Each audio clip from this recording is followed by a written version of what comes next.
In this video, we are going to see how we can resolve this error in Windows 10 or Windows 11 where it says updates failed. There were problems installing some updates, but we will try again later.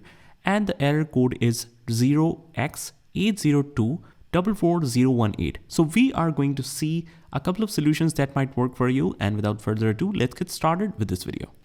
So first of all, what we are going to do is just open up the start menu and here write troubleshoot settings. Just open this up, and here on the right side we have the other troubleshooters option. Here we will get all the other options. Just click on that, and since we are having the problem with Windows Update, click on run. And what this will do is this will detect the problems and show you a couple of solutions.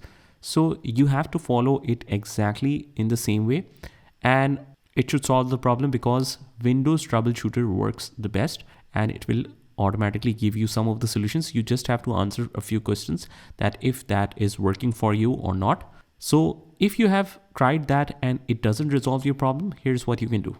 Just open up the start menu and right here CMD, right click and run as administrator. If it asks you, do you want to allow this app to make changes to your device, click yes. And here, let me just zoom it a little bit so that you can see everything clearly. We just have to write here SFC /scan now. Scan now should be one word without any space.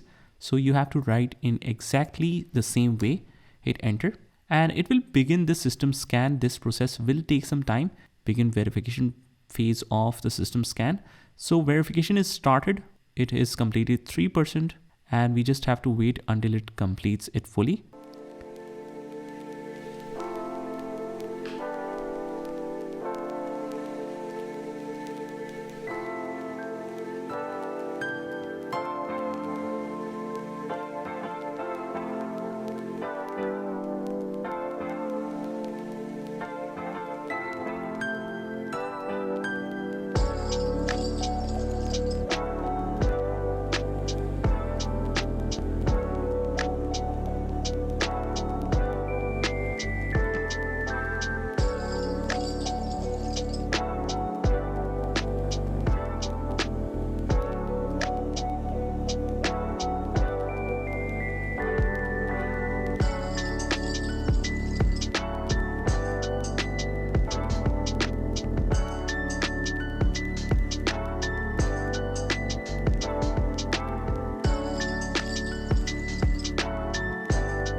So once the verification is complete, it will either resolve and show you the error update, or it will show you that Windows Resource Protection did not find any integrity violations. So that is a good thing. After that, just close out of here, and we need to restart our computer once to make all of this effective.